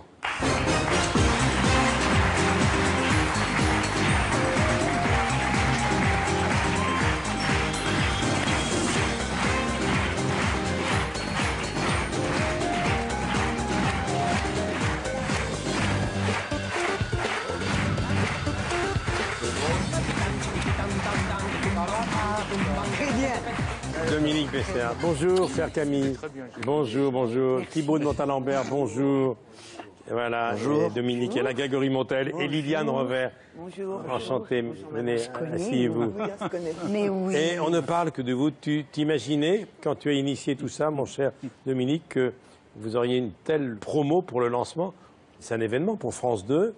Ça a été facile à monter cette affaire? Bah, ça a mis du temps, parce que c'est vrai que c'est un peu original, donc et puis que oui, c'est complètement atypique. Il n'y a jamais eu de séries sur le monde, très peu de films sur le monde du cinéma, à part Truffaut et quelques-uns. Donc les coulisses, on ne sait pas trop ce que c'est. En Amérique, il y a eu une série qui s'appelait Entourage, mais c'était un acteur avec son entourage. Ouais. Mais là, parlait que du monde des agents, de l'entreprise, d'une PME, et qui est des 4 personnes entièrement consacrées aux comédiens, au monde du cinéma, avec beaucoup d'amour et aussi beaucoup de rivalité. Eh bien, est-ce que c'est pas la comédie humaine? Voilà, ben c'est ça. Alors, c'est un peu... Moi, j'ai reconnu évidemment beaucoup de gens dans ce métier. Vous êtes tous et toutes un peu un mixte un peu de Dominique, mais pas seulement. Camille Cotin, on vous connaît, ceux qui aiment Canal vous suivent depuis longtemps. Le rôle que vous interprétez, c'est Andrea. Elle est impulsive, hein. Elle a de l'énergie. Hein. Ouais. Hein, elle ne se laisse pas faire. Ouais. Un peu idéaliste. Oui. Elle se bat pour les projets, elle se bat pour les artistes. C'est pas une calme. Vous avez aimé tout de suite le script? Oui, tout de suite. J'ai aimé déjà en le lisant, j'ai ressenti l'effet addictif qu'on peut avoir en regardant une série, quand on est pris par une série et qu'on n'a plus envie de s'arrêter. À la lecture des 2 premiers épisodes, j'étais déjà captivée. Et puis le personnage, ouais, c'est un très très beau rôle. C'est un très beau rôle. Alors, dans la série, vous vous occupez de Françoise Fabian, entre autres, parce que l'événement, c'est qu'il y a dans chaque épisode des acteurs que vous aimez, des stars, dans leur propre rôle. Un peu ce qu'avait fait le premier, c'était un peu Michel Blanc. Ben exactement, Michel Grosse Blanc, fatigue, hein, dans Grosse Fatigue. Moi, je jouais de reste et je faisais son agent. Et à l'époque, j'étais encore agent, donc je n'avais pas pensé à faire cette série, mais peut-être que dans mon inconscient, il y avait ça. Voilà. Thibaut de Montalembert, vous êtes un agent qui travaille différemment. Oui, complètement. C'est-à-dire, bon, disons que je serais plutôt branché sur le côté réussite de l'histoire. Il faut que ça marche et il faut que ça rapporte. Le côté un peu business du métier. Un peu business du métier, voilà. C'est un personnage qui est assez antipathique au départ et qui évolue après d'une certaine façon, qui n'est pas du tout... Enfin, c'est pas téléphoné, on ne sait pas où on va, mais dans l'écriture, il commence à un point A, il termine à un point Z, et c'est... Voilà, il y a un vrai... Grégory Montel. Alors vous m'avez pensé à Dominique Besnéard, c'est marrant. Hein. Alors vous êtes gentil, parce que dans le premier épisode qu'on a vu, c'est Cécile de France qui joue le rôle. Oui. Elle attend un rôle que Tarantino lui a promis, puis elle n'a pas le rôle, comment lui dire, parce que... Alors on lui conseille peut-être de faire un peu de chirurgie esthétique alors qu'elle n'a que 40 ans. Comment on annonce finalement à un acteur, à un actrice, il est ou trop âgé ou qu'on a pris quelqu'un d'autre à sa place? On fait un petit mensonge. On fait un petit mensonge, hein. on fait passer les choses le plus doucement et le plus gentiment possible, mais on fait un petit mensonge. On lui dit que finalement Tarantino a décidé de changer le personnage et qu'au lieu d'être une femme, ça sera un homme. Oui, ce qui est absolument faux, évidemment. Mais elle s'en rendra compte plus tard. Mais oui, je pense qu'il faut toujours faire des petits mensonges. Il ne faut pas blesser un acteur. Non. Parce que c'est fragile un acteur. Vous avez Dominique, il n'a pas seulement été un agent, il a été une nounou, souvent. Liliane Rovère. Oui. Alors vous, quand on parle de vous dans la série, on emploie le mot impresario. Parce que ce que j'ai dit à Marthe, le mot qui a précédé agent, c'est impresario. Oui, mais enfin, c'est elle qui aime à parler d'impresario. Et comme la petite Fanny Sidney, qui est magnifique et maligne, et qu'on lui a répété que je parlais d'impresario plutôt que d'agent, elle se sert des mots impresario, voilà. Alors elle, c'est un peu la mémoire de tout ça. Elle connaît ce métier par cœur. Elle a connu 2 générations d'acteurs. Trois. Elle a tout vu, tout connu. Elle connaît tous les aspects du métier. Oui, oui, mais elle est différente. Elle a un autre caractère. Elle a un franc-parler. Quand elle a quelque chose à dire, elle n'envoie pas dire. Il faut rappeler à ceux qui nous regardent, qui ne connaissent peut-être pas ce métier, mais s'ils ont eu les 2 premiers épisodes, ils savent. Un agent, c'est quelqu'un qui s'occupe de la carrière d'un acteur ou d'une actrice, qui reçoit les scénarios, qui la met en rapport avec des producteurs, surtout avec des metteurs en scène. Et c'est lui qui est là pour lui annoncer les bonnes et les mauvaises nouvelles. Et c'est lui qui se bat. Et c'est lui qui négocie les contrats. Voilà. C'est toujours 10%. Bah oui, mais on n'a pas le droit de demander plus de 10%, mais par contre, certaines fois, des acteurs fauchés ou qui n'ont pas travaillé depuis longtemps, tu ne pourrais pas le faire 5%. Et moi, ça m'est arrivé de le faire, mais en principe, à un moment, il faut se faire respecter quand même. Alors, on va voir 2 extraits qui vous concernent tous, qui vont passer mercredi, puisque mercredi, c'est l'épisode 3 et 4. Il y a les 4 agents qui sont là, et ça se passe très mal, parce que vous, M. Montalembert, vous leur annoncez que vous vous barrez. Et vous vous barrez à la concurrence. Et ça barde. Et puis après, vous allez voir Nathalie Baye et Laura Smet, que, évidemment, Dominique connaît très bien, et qui vont découvrir qu'elles vont devoir passer 3 mois ensemble, ce qui n'est pas évident. Regardez, 10%.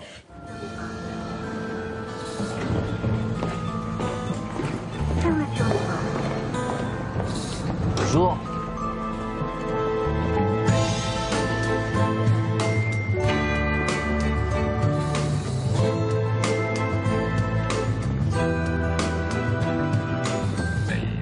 Espèce de pourriture d'enfoiré.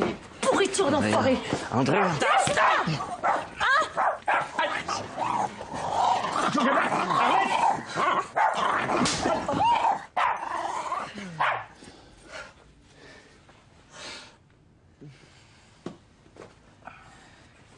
traîtres, on leur bouffe les mollets. Alors, tu vas quitter l'agence, hein? J'allais vous l'annoncer. Tu t'en fous qu'on coule tous avec le bateau? Depuis que Samuel est mort, tu mijotes ton truc, dis la vérité! Andrea, ça n'a rien de personnel. J'ai réfléchi, je vois pas comment l'agence telle qu'on l'a connue peut continuer.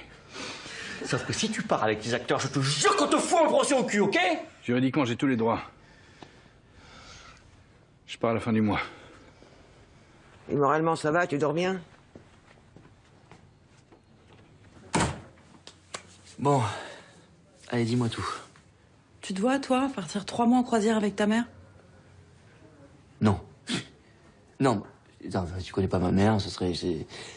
Mais non, dans le contexte, Laura...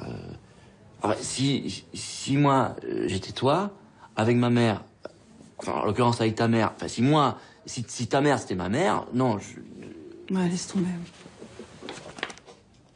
Impossible. Pourquoi vous m'avez pas prévenu? Je pensais pas que ça poserait un problème. Vous avez l'air de vous entendre si bien. Mais justement, Mathias, on s'entend bien. Mais si vous laissez une mère et une fille dans un endroit isolé pendant 3 mois, elles s'entretuent. C'est pas moi et elle, c'est valable pour tout le monde. Mais c'est exactement le scénario d'Ackerfeld. Oui, c'est ça qui est beau dans le scénario.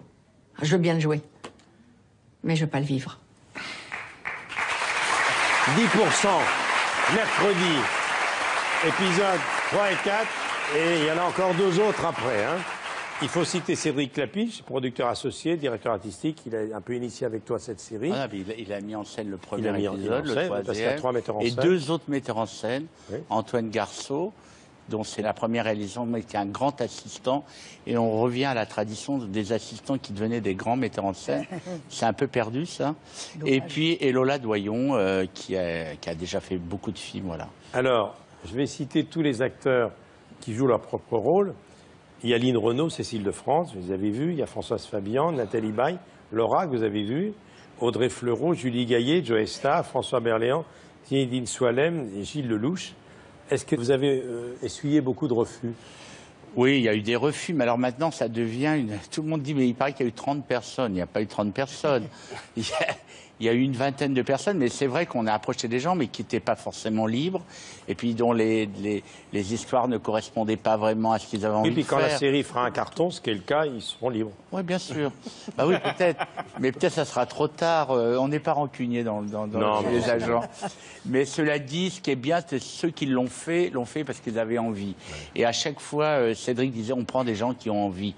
Et puis voilà, parce que le problème, c'était d'avoir... s'appelait Nathalie Baye, Laura Smet. C'est ça qui était compliqué pour certains de se dire, mais les gens ont pensé que c'est réellement ce que je vis, alors que ça n'est que de la fiction. Tout ce qui est arrivé est vrai, mais n'a jamais été joué par les protagonistes qui sont dans la scène. Voilà. Allez, un petit tour de... J'ai bien résumé? Oui, un dernier tour de piste. Liliane Revers, vous avez fait beaucoup de théâtre dans votre vie. Vous aviez déjà tourné avec Clapiche? Oui. Hein? Donc peut-être. Et puis avec Bertrand Blier également. Vous avez un agent, vous? J'ai toujours eu un agent et j'ai toujours été fidèle au même agent. Vous êtes resté fidèle à... Oui. Enfin, d'abord la mère, ensuite la fille qui a repris l'agence. J'ai pas changé, non, parce que j'ai pas changé parce que je suis à l'aise avec elle, je suis bien. Moi, j'ai besoin d'être à l'aise avec quelqu'un, surtout quelqu'un... Alors, parce que souvent, quand on croise des comédiens, etc., et qu'on tend l'oreille, et Dominique ne me dira pas le contraire, ils disent toujours, je vais changer d'agent, parce que finalement, il ne s'occupe pas assez bien de moi, il ne me trouve rien. Alors, la question que je pose à Dominique, c'est le métier évidemment, est-ce qu'on peut s'occuper, pour être un bon agent, de beaucoup de comédiens? Oui, bien sûr. De toute façon, on peut s'en occuper beaucoup. Il faut éviter d'avoir des doublons, c'est-à-dire des gens qui ont le même emploi. Mais quand les gens sont différents, pourquoi pas? Mais cela dit, plus de 50 personnes, parce qu'on a des fois des metteurs en scène, des auteurs, plus de 50 personnes. Mais vous avez été plus qu'un agent, vous avez été parfois un nounou. Nounou, c'est... Quand moi j'ai lu votre livre Casino d'hiver, le passage sur Béatrice Dalle, vous n'êtes pas seulement son agent. Là, vous êtes son papa, son papy, son frère, son tonton, son agent. Son instructeur. Vous allez voir les flics, vous allez voir tout ça. Hein? Ah oui, non, là, ça c'est une exception qui confirme là. Ceci en a 10 comme ça à l'époque, je crois que... Mais en même temps, c'est un personnage tellement hors du commun que... Bien sûr. Voilà, mais sinon... oui, il ne faut pas avoir trop de monde, mais surtout, c'est un métier qui est très prenant si on le fait bien. Et quelquefois, des gens qui ont une famille, des enfants, je ne sais pas comment ils font, parce que c'est les acteurs qui sont nos enfants. Avec ceux qui ont initié la série avec vous, c'est vous qui avez fait le casting. Ah non, on l'a fait tous. Le casting a été fait avec... Comment vous les avez engagés tous les quatre? Ah ben, il y a eu un casting directeur qui est Constance de Montois, et puis ensuite, moi Thibaut, je connais depuis il a 18 ans, donc Camille, je la connaissais pas très bien, mais je l'avais vue avec Palmade et plein de ceux qui regardent Canal, elle est la connasse du grand journal. Je vous en prie. Et Liliane, je la connais depuis très longtemps aussi. Mais ce qui est bien, c'est qu'on a fait des réunions formidables. Il y avait Clapiche, il y avait Antoine et Lola, et Harold Valentin qui a produit avec nous, Michel Fer. Et on se faisait des séances de casting. Et c'était donc... Parce que les stars de la série, c'est eux. Hein. Oui, bien sûr. Et du reste, ce qui est bien, c'est que les gens sont un peu appâtés par les stars. Et après, ils se disent, oui, qu'est-ce qu'ils vont devenir? Ce qui est formidable, c'est qu'à la fin de la section, après qu'on a tout vu, on parle que des récurrents et plus tellement des stars. Voilà. Alors, la deuxième saison est déjà en train d'être écrite. Oui, on a un appel. J'espère que ça va bien se passer, donc oui, on fera une saison 2, voilà. Avec les mêmes. Et puis il y a les assistants aussi qui sont pas là, mais qui ont... Ah oui. Il y a un assistant dans la série. Nicolas Maury. Nicolas Maury, qui est extraordinaire. Qui est irrésistible. Et Laure Calamy, l'assistante dévouée, tous ces assistantes qui sont un peu amoureuses de leur patron. À mon avis, Michel, tu as quelqu'un qui est amoureux de toi depuis toujours, qui doit être une assistante, je ne sais pas. Ils ont dévoué pour... et ça, elle est formidable, Laure Calamy. Et Stéphie Senma et Fanny Sidney. Non, c'est une petite entreprise comme ça qui est magnifique, où tout le monde s'entendait à merveille pendant le film, mais il y a vraiment des acteurs. Mais moi, j'ai découvert des acteurs formidables dans cette série. On découvre également que c'est un métier cruel. Il y a des hauts, des bas, il y a des traversées du désert. C'est violent, non? Oui, je pense que c'est un endroit, en tout cas, il faut savoir, j'imagine, parce que je ne suis pas agent, je suis comédien quand même, mais j'imagine que c'est un endroit où, par rapport à soi-même, on doit savoir assez clairement quelle est la limite qu'on ne doit pas ou ne veut pas dépasser. Liliane Robert, vous qui avez connu très bien ce métier avant vos camarades, c'est un métier où il faut souvent remonter le moral des acteurs et des actrices. Il faut avoir du cran, il faut tenir le coup, parce qu'il y a des hauts et des bas. Ce qui est difficile dans notre métier, enfin dans le métier d'acteur, c'est qu'il ne faut pas seulement avoir une compétence ou un talent, ou même mieux, mais il faut aussi correspondre physiquement, au niveau de l'âge, au niveau de la personnalité à un rôle. Donc ça demande déjà beaucoup de critères pour sélectionner un acteur. Voilà, 10%, c'est une série vraiment formidable. Alors dans la saison 2, on prend Marthe. Hein. Oui. Est-ce que dans la saison 2 ou 3, il y aura quelque chose sur les coulisses de la promo? Ah oui, ça serait très bien, on pourrait dire des choses. Hein. Oui, et le monde des attachés de presse qui n'apparaît pas encore. Le monde des attachés de presse, il y a encore plein, il y a plein de sujets. Il y a encore plein de sujets. Il y a des ouvertures, là. 10%, épisode 3 et 4, mercredi sur France 2. Alors, j'ai 3 livres pour vous. André Rousselet, c'est lui qui a créé Canal+. Ce sont ses mémoires, avec Marie-Ève Chamard et Philippe Kieffer. Il a vécu plusieurs vies. Il a été le confident de François Mitterrand. Il est l'exécuteur testamentaire, d'ailleurs, de François Mitterrand. Il sait tout parce que la façon de financer le cinéma a changé quand Canal est arrivé. Ça va te passionner parce que c'est en même temps une partie de l'histoire du cinéma qu'on raconte. Et à travers Canal, c'est votre histoire. Ce Canal a été quand même une révolution. Ça, je voulais faire un clin d'œil à un garçon qu'on a beaucoup aimé, qui nous a quittés la semaine dernière. Le début, la suite, la fin, Lenny Escudero, qui était un personnage formidable. Il avait publié ses mémoires, son enfance dans les Pyrénées. C'est un gitan. Oui, et puis il a connu l'Espagne de Franco. Et puis ça, c'est un livre qui vous tient à cœur. Oui, parce que c'est Fabrice Talon, un roman. Voilà, c'est un garçon avec qui j'ai travaillé en scène. Donc on est devenus vraiment très très copains en dehors du travail qu'on avait fait. Et il avait des idées comme ça. Et je lui dis, mais écoute, qu'est-ce que tu attends pour écrire? Il a quand même été, je ne sais pas, instituteur ou je ne sais quoi. Donc bon, il sait écrire. Il vient de La Rochelle. Il vient de La Rochelle. Il a fait ce livre que j'ai lu. Et c'est intéressant parce que ça reste dans le milieu, dans notre milieu. Oui, parce qu'il devient souffleur. Exactement. Au théâtre. Exactement. Du reste, il nous a beaucoup aidé à à Jean-Pierre et moi dans la dernière pièce, parce qu'il était là, il nous a fait répéter, voilà, pour se donner un petit peu le Très bien. travail plus facile. Alors on va terminer comme chaque dimanche avec le quart d'heure, les 20 minutes des humoristes. Voici Ben et Arnaud de sa mère.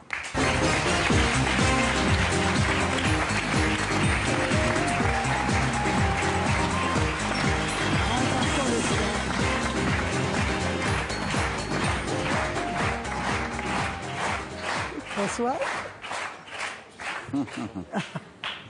Oh, c'est pas gentil, ça.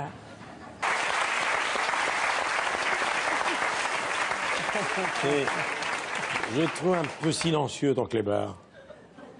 Il est intimidé, c'est la première fois qu'il passe à la télévision. Absolument. Mais vous savez que sur les plateaux, quelquefois, de films ou de télé, il y a quelqu'un qui appelle. Alors, Marc. Alors, je ne sais pas si c'est moi ou si c'est le Marc en question. Oui, en général, Mais c'est moi. très souvent. Oui, bien sûr. Et c'est souvent vous. Oui. Et comme vous n'êtes pas là, je prends la place. Oui.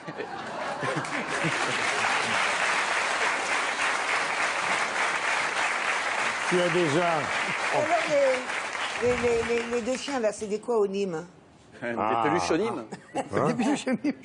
C'est le peluchonyme du chien de Michel. Le peluchonyme, absolument. Voilà. On va maintenant voir un extrait du spectacle de Maggie, donc Éric Antoine. Et Éric Antoine est là. Éric Antoine.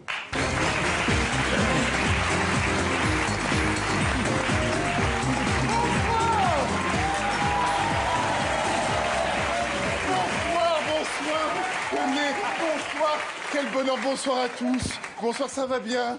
Bonsoir, bonsoir. Sœur capillaire, bonsoir, bonsoir. Bonsoir, ça va bien?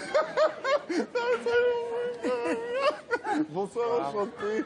Bonsoir, Marc, enchanté. Drucker Hanson, bonsoir. Alors, chers amis, aujourd'hui, bon, ça fait un moment que je suis pas venu. Ça fait presque 4 mois, cher Michel. Alors, je me suis dit, je vais aborder un sujet qui ne pose aucun problème, sans aucune tension, hein, la religion. Il est fou, il est fou, il est fou, il est fou. Tu sens l'ambiance de merde? C'est compliqué, quoi. Je me suis vraiment posé quand même pas mal de questions avant de traiter la religion. Je me suis dit, est-ce que vraiment tu peux traiter ce sujet dans un sketch un peu populaire, dans une émission populaire?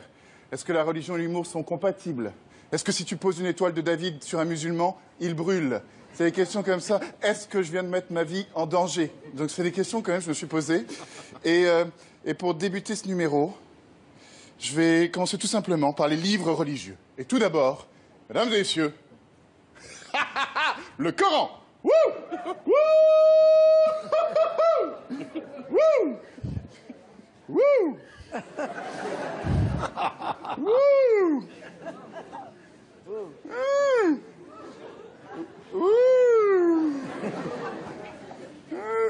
Bon, la Bible, c'est vachement moins dangereux. Alors, t'as vu, gag visuel et blasphème. J'adore ce truc. Je voulais le faire aussi avec la Torah, mais la Torah, ça dépasse, c'est en rouleau. J'ai l'air d'un con. Enfin bon. Et là, je voudrais adresser un message un tout petit peu plus sérieux, chers amis. C'est qu'il y a eu beaucoup d'atrocités qui ont été perpétrées depuis de nombreuses années, depuis des siècles, mais dernièrement encore plus, au nom de ces 3 grands livres. Et j'ai une conviction intime, c'est que les gens qui perpétuent ces actes abominables sont des personnes qui n'ont pas lu les grands livres. J'en suis sûr. Ou alors ils ont lu juste un morceau. Ou alors on leur a expliqué. Mais ce qui est important au début quand même, c'est de lire le livre. Parce qu'on ne sait jamais. Tu pourrais apprendre un truc. Tu vois, ça, c'est vrai. Au début, ça peut paraître un peu hermétique. C'est compliqué. Tu n'es pas sûr de ce que tu lis. Mais si tu t'accroches, que tu y crois, ben le sens peut apparaître. Et là, ça devient intéressant. Ouais. Ouais. Mais attention parce que parfois tu crois savoir, alors tu te la pètes un petit peu, tu donnes des leçons, puis ça peut amener à faire des bêtises. Ouais, ça c'est dommage. En tout cas, moi j'ai un livre préféré. C'est ma Bible à moi. Je l'offre à tous les copains autour de moi. Dès que j'ai un copain, je donne. Mesdames et messieurs, mon livre préféré, Périnée, arrêtons le massacre. Tu ne peux pas savoir comment je me suis rééduqué le périnée après les 2 accouchements de ma femme. Je tiens une forme d'enfer. Quoi? Tout à l'heure, il y a une dame qui m'a dit ça sert à rien. Mais si, nous aussi, on a un périnée, madame. Si, et puis, je vais dire, quoi, si, ça sert. Et je me suis même acheté une pompe à lait. Je suis pas sûr que les enfants puissent comprendre cette vanne. Enfin bon. Dans ce livre, il y a des conseils absolument merveilleux pour vos vies aux uns et aux autres. Bien sûr, toutes les pages sont différentes. Il y a parfois des dessins, parfois des photos. Enfin, c'est un livre tout à fait merveilleux. Dans un instant, l'un ou l'une d'entre vous va choisir une page de ce livre. Pour qu'on soit sûr et certain que ça ne soit pas un complice, ce que je vais faire, c'est que je vais courir. Je vais me jeter sur vous, d'accord? La personne sur qui je vais tomber sera morte. Mais son voisin ou sa voisine viendra me rejoindre sur scène. Est-ce que c'est clair? Il n'y a que ceux là-bas qui répondent. Ok, non. Ce que je vais faire, c'est pas moi qui vais me lancer, c'est mon mini-moi. Minuit? Comment je me kiffe. Bien, on y va. Hop. Tu relances une ou deux fois. Tiens, tu sais quoi? Tu vises un invité autour du canapé. Celui que tu veux. Vas-y, vise le canapé. Vas-y, fais péter. Vas-y, vise le canapé. Vas-y. J'avais oublié qu'il y ait que des vieux. Bien, alors, je vais bien. Vise le canapé. Vise. Grouille-toi. Ok, merci. Vous voulez bien ramasser la poupée? L'un d'entre vous peut ramasser la poupée. Exactement. Rappelle-moi ton prénom. Grégory. Grégory, bonne mémoire. Grégory. On va tenter un truc de dingo. Grégory, j'ai ici le livre sur le périnée. Je te rappelle que toutes les pages sont différentes. Dans un instant, je vais te demander de dire stop quand tu veux, mais en anglais. Trop tard. Stop. Tout petit peu plus vite. Attends. C'est vrai. Stop ici. Parfait. Donc on arrête sur une page. Je sais pas si on va voir la caméra. On a quoi comme page? Ah ben super, on a une page avec les photos. On va choisir la page avec les photos. C'est la page 125. Je sais pas si on peut voir à l'écran. Hein, vous constatez, chers amis, que c'est la page 125. Et je vais demander, s'il te plaît, Grégory, de saisir le périnée. Le livre du périnée. Et de le placer comme ceci au-dessus de ta tête en position de la prière. Et de penser très fortement à ta page.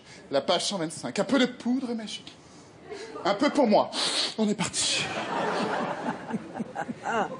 Périnée! Arrêtons le massacre! Page 125. Périnée! Arrêtons le massacre! Page 125. Et alors, attends, Grégory, attends. Parce que j'ai l'impression, chers amis, que dans le livre de Grégory, il manque peut-être une page. Tiens, oui, très bien, bah tiens, regarde. On l'ouvre, tiens, bien face à la caméra. Les pages sont différentes, hein, je vous le rappelle. Et tiens, là, entre la page 124 et la page 127, il manque même deux. Incroyable, bravo! Et c'est exactement la bonne page! Allons plus loin!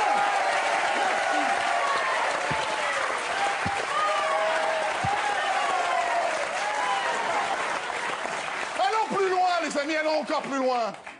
Vous savez quel est le livre le plus important du monde au jour d'aujourd'hui? Certaines personnes pensent que c'est la Bible qui est tirée à presque 100 millions d'exemplaires par an. Mais aujourd'hui, le livre le plus imprimé au monde, entier, avec 198 millions d'exemplaires, c'est le catalogue Ikea. Et c'est vrai. Bon, là, on peut pas le montrer, mais c'est le vrai catalogue Ikea. On est à la télévision. Donc là, bien sûr, dans le catalogue Ikea, vous avez tout un tas de références différentes. Tu peux acheter des lits, des oreillers, des plates au repas, meubles de salle de bain. Oh, tu peux même acheter des enfants. C'est sympa. Il y a plus de 3000 références, chers amis, dans un catalogue Ikea. 3000. Je les ai comptés. Le mec n'a rien à faire dans la vie. Bien. Dans un instant, l'un ou l'une d'entre vous va choisir un meuble. Mais avant, faites entrer la prédiction!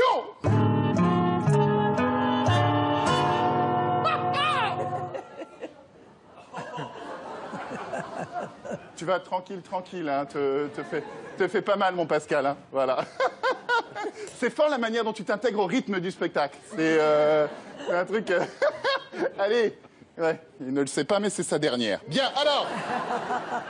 Donc, dans le catalogue, l'un ou l'une d'entre vous va choisir un meuble, un et un seul. Où est la Minimi? Bah tiens, relancer Minimi. Bah tiens, on va le faire avec vous, Marthe. Marthe, oui, vous jurez qu'on n'est pas complices. Surtout ce que vous êtes plus cher. Exactement. Vous mentez, vous allez en enfer. D'accord? Je jure. Si vous ne croyez pas à l'enfer, vous déménagez en Syrie. On est d'accord là-dessus? Bien, Marthe. Marthe, cette fois-ci, vous n'allez pas dire stop quand vous voulez. Vous allez y insérer un doigt. Dans le livre. Hein, Marthe, bien sûr, Marthe. Ah bon, j'ai eu peur, hein. Marthe, j'effeuille, tu insères. Tu insères. Ouf, t'as été très très rapide. Voilà. Bien, ah ben c'est une bonne page, c'est intéressant. On va le faire ici à la caméra 5, parfait. Donc on a pas mal de meubles. On a, Marthe, on a une commode, une table, une étagère, une armoire, un lit, un bureau. 6 meubles différents, j'aimerais que vous pensiez à un meuble, Marthe. Oui, un et un seul. Et tu me regardes dans les yeux et tu penses au meuble. Oui, d'accord. Bon, alors c'est très flatteur, mais pense au meuble, Marthe. Ok. Coquine.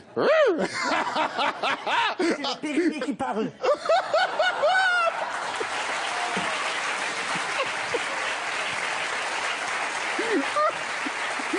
Oh oh oui, oui. J'adore les cougars. Bien, alors on y va. Marthe, vous pensez à un meuble, un et un seul. Sous ce drap là-bas, il n'y a qu'un meuble. Un et un seul. Marthe, quel est le meuble auquel vous pensez? Vous pouvez, tiens, montrez-le du doigt, s'il vous plaît, Marthe. À quel meuble vous pensez? Lequel? Le lit. Tu peux changer. Voilà, ok, très bien, très bien. Le lit Ulia à 549 €, c'est votre choix, Marthe. Oui. Le lit Ulia à 549 €. J'en étais sûr, chers amis, parce que sous ce drap, il n'y a qu'un meuble, un et un seul. Et c'est bien le lit Ulia à 549 €, mais pas encore monté.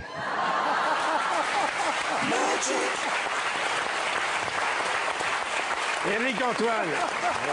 Ok. Vous avez l'impression que je vous ai un petit peu escroqué, mais non, je ne vous ai pas... Parce que regardez ici, il y a un code barre. Quelqu'un à la machine? Ok, très bien. On a l'impression... C'est exactement ce que je voulais faire. Regardez, parce que là, juste derrière, je prends toujours la précaution de coller une étiquette. Une et une seule. Et en effet, ce soir, j'avais collé le lit.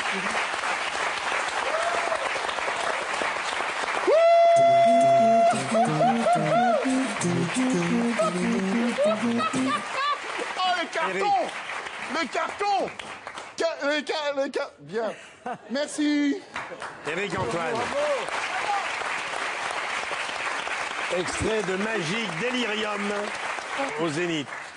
Il nous a encore bluffé. Qu'est-ce que vous dites, Michel? Vous a J'ai bluffé. pas entendu ce que vous avez dit. Bluffé. Zénith, bientôt. Ah, je suis en tournée de Zénith en ce moment et je reviens au Zénith de Paris bientôt, au mois de décembre.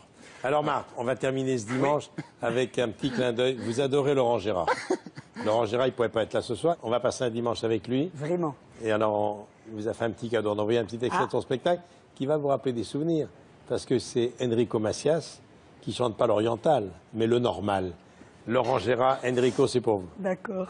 Je veux dire, c'est vrai que je suis déçu parce que j'avais soutenu Nicolas Sarkozy. Du coup, mon cœur saigne comme une souris d'agneau pas assez cuite. Parce que le président Hollande, il avait promis le couscous royal pour tout le monde. Résultat, il nous reste que la semoule, hein. Et on pédale bien dedans, hein. Je veux dire, alors c'est vrai que je suis déçu, comment vous dire, je suis déçu. Comme le jour où Tata Jamila, elle avait envoyé sa dent en or à Or Postal. Et qu'en retour, elle avait eu pot de zombie.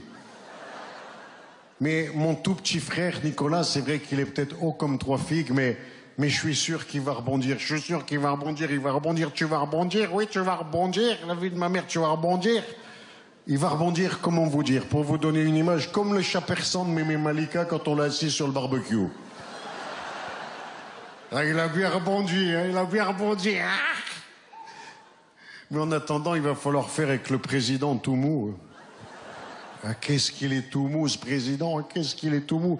Il est mou comme le jour du mariage de la cousine Lilith, quand le cousin Momo, il avait fini tous les cubitaires de Sidi Ibrahim et de Boulawan. Il était tout mou, comme lui. Il ne savait pas où il allait, comme lui. Il divaguait.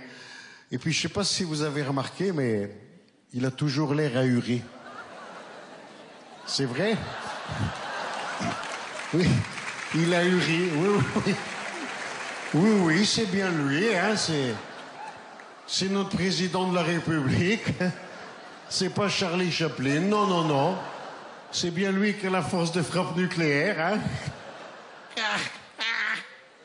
Ah, je m'en lasse pas de cette photographie, vraiment, hein. Ils ont dû le prendre le jour où il s'est fait contrôler pour sa prostate, non? Ça va bien se passer, monsieur le président. Oh! Enfin bon, Lui, il dit qu'il est normal.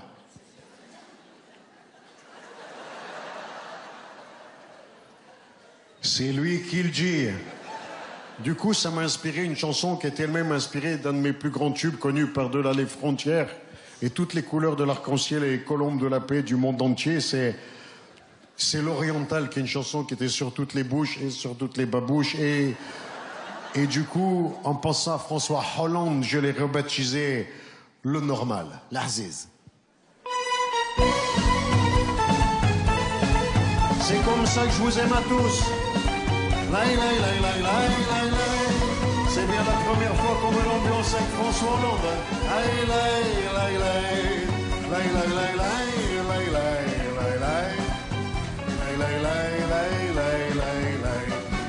Et on l'appelle le normal, cheveux bruns et teinture fatale.